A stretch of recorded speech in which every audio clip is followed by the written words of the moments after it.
In the suffocating gloom of the 1970s, a figure moved through the shadows, his charm a mask for something far more sinister. Ted Bundy, known as the Lady Killer, haunted the night with a smile that concealed unspeakable intentions. The air around him seemed to thicken, as if the darkness itself recoiled from his presence. Whispers of his deeds slithered through quiet neighborhoods, leaving a trail of dread and unanswered questions. Beneath the veneer of civility, Bundy's true nature lurked, an abyss of horror waiting to consume the unsuspecting. In the shadowed corners of Bundy's early life, unsettling whispers linger. Stories circulate of a childhood marked by chilling silences and the oppressive weight of secrets, where family bonds seemed twisted by unspoken fears. Neighbors recalled the unnerving stillness in his gaze, a quiet intensity that unsettled even the most composed adults. Some claim that strange occurrences followed him, like a cold draft that slipped beneath closed doors. These subtle signs, woven into the fabric of local folklore, hinted at a darkness that would one day emerge from beneath the surface. In the dim corridors of Bundy's adolescence, shadows seemed to stretch longer with each passing year. Alienation wrapped around him like a suffocating shroud, isolating him from the warmth of ordinary life. The world outside grew increasingly distorted, its faces twisted by suspicion and indifference, feeding the darkness festering within. Unsettling thoughts took root in the silence, their tendrils weaving through his mind, warping his sense of self.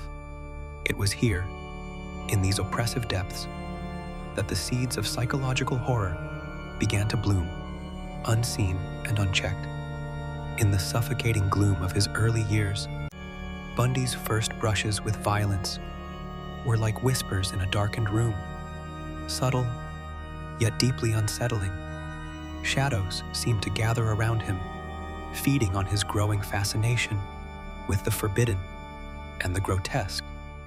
His initial acts were small, almost imperceptible, but each one left a lingering chill, as if the air itself recoiled in dread.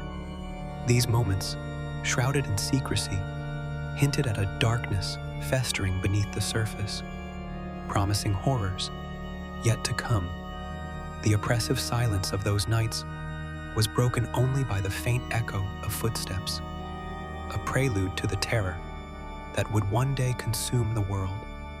Ted Bundy moved through the world with a disarming smile, his charm weaving a web that ensnared everyone from friends to strangers. Beneath this polished exterior, however, lurked a chilling darkness, hidden behind the mask of normalcy. He expertly manipulated those around him, his unsettling charisma concealing the horrors he committed in secret. The contrast between his public persona and private depravity is as disturbing as it is profound, leaving a lingering sense of unease in the wake of his story. Each sinister smile was a silent warning, unnoticed until it was far too late. Ted Bundy's approach was chillingly methodical, cloaked in a veneer of charm and normalcy that masked the darkness lurking beneath. He often feigned injury, his arm in a sling or his leg in a cast, drawing sympathy from unsuspecting strangers. In the oppressive gloom of deserted parking lots and shadowy campus paths, he would ask for help, his voice gentle but laced with an unspoken menace. The flicker of streetlights cast long, distorted shadows, amplifying the sense of unease as his victims stepped closer, unaware of the nightmare awaiting them. Each encounter unfolded like a sinister bedtime tale, where the line between safety and terror was crossed in a single, irreversible moment. In the wake of Bundy's crimes, a web of urban legends and dark folklore began to weave itself through the shadows of every neighborhood. Whispers spread from trembling lips, recounting sightings of a stranger lurking just beyond the reach of streetlights, his face always hidden in the gloom. Children dared not stray far after dusk, haunted by tales of footsteps echoing behind them on empty roads. The very air seemed to thicken with dread, as if the night itself was listening, waiting. In these haunted communities, fear became a living presence, seeping into dreams and turning every creak of the floorboards into a sinister omen. Ted Bundy's charm was a mask, carefully crafted to lure his victims into a false sense of security. Behind his disarming smile, he wielded manipulation like a scalpel, probing for vulnerabilities with chilling precision. In the oppressive silence of his presence, even the air seemed to thicken, as if warning of the darkness lurking beneath his polite facade. His words, gentle and persuasive, concealed intentions as cold and unyielding as the shadows that clung to him. Each interaction became a twisted game where trust was a weapon and fear seeped in, unseen but ever present. As Bundy's violence escalated, shadows seemed to thicken around him, swallowing the last traces of safety. Each attack grew more brutal, his methods more calculated, leaving behind scenes etched with grotesque detail, like ink bleeding into paper, every corner stained with fear. Victims spoke of a chilling presence, a smile that lingered in the darkness, long after he vanished. The terror spread like a silent contagion, twisting ordinary nights into waking nightmares, as if the city itself recoiled from the horror lurking within its veins. In the oppressive gloom, hope flickered and died, replaced by the suffocating certainty that something monstrous walked among them. As detectives delved into the labyrinth of Bundy's crimes, their search was cloaked in an oppressive darkness, both literal and psychological. Flickering streetlights cast long, trembling shadows across deserted alleys, mirroring the uncertainty that haunted every step of the investigation. Each clue seemed to emerge from the gloom, only to dissolve into deeper mysteries, leaving investigators gripped by a growing sense of dread. The oppressive silence of late nights was broken only by the echo of their own fears, as they realized the true horror lay not just in the killer's actions, but in the chilling void where his humanity should have been. In the suffocating darkness of a quiet night, the city's silence was shattered by the screech of tires and the flicker of police flashlights. Bundy's cold, calculating eyes darted through the gloom as he realized escape was no longer possible. Shadows twisted across his face, accentuating the unnatural calm that clung to his features. Even as handcuffs bit into his wrists, the air was thick with dread. Every detail, his trembling hands, the sweat beading on his brow, the faint, sinister smile, etched in stark, inky lines. In that moment, the terror he had sown seemed to seep from the very walls, as if the city itself recoiled from the monster finally unmasked. Inside the courtroom, a suffocating tension hung in the air, as if the walls themselves recoiled from the horrors being recounted. Each testimony unfolded like a shadowy specter, voices trembling as they described unspeakable acts, their words echoing in the oppressive silence. The harsh glare of the lights cast deep, unsettling shadows across Bundy's face, his expression unreadable, yet disturbingly calm.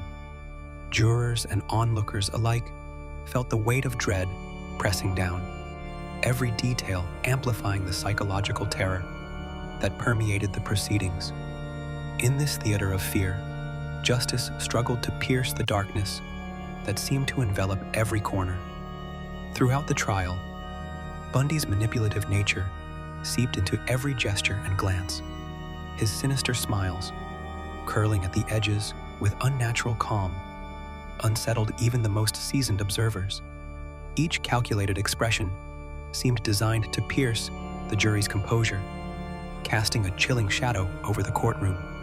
The oppressive atmosphere grew heavier with every disturbing attempt he made to sway opinions, as if the very air thickened with dread.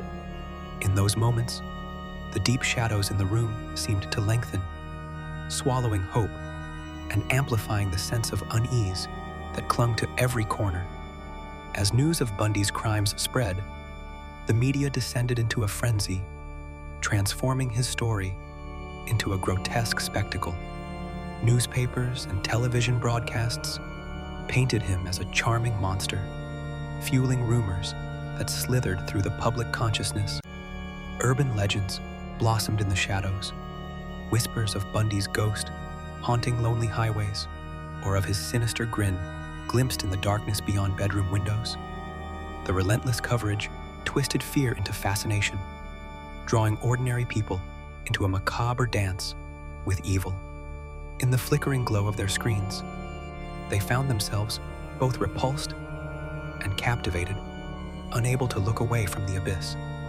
Bundy's confessions unfolded like sinister bedtime tales, each revelation more unsettling than the last. In the dimly lit confines of interrogation rooms, his words dripped with a cold detachment, painting vivid scenes of horror that lingered long after he spoke. The details he shared were grotesquely precise. Descriptions of moonlit woods, silent screams, and the eerie calm that followed his unspeakable acts. The atmosphere during these admissions was suffocating, as if the very air thickened with dread.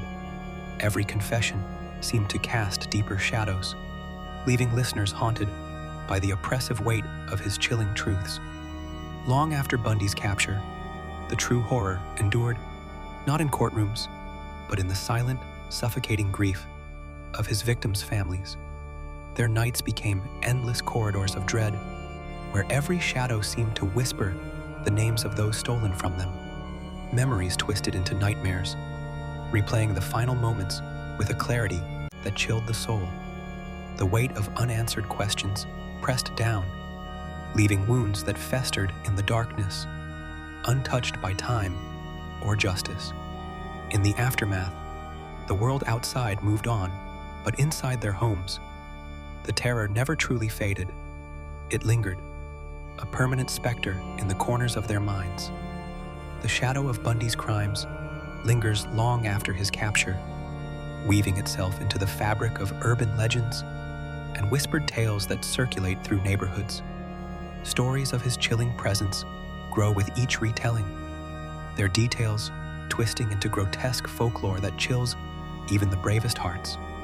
In the minds of those who remember, his legacy is not just a matter of history, but a living nightmare, etched in deep, ink-black lines of fear. The terror he inspired has become a haunting illustration, where every corner seems to hide a sinister smile, and every shadow conceals unspeakable secrets. This enduring dread, rendered in the stark contrasts of horror manga, ensures that Bundy's specter will never truly fade from the collective memory.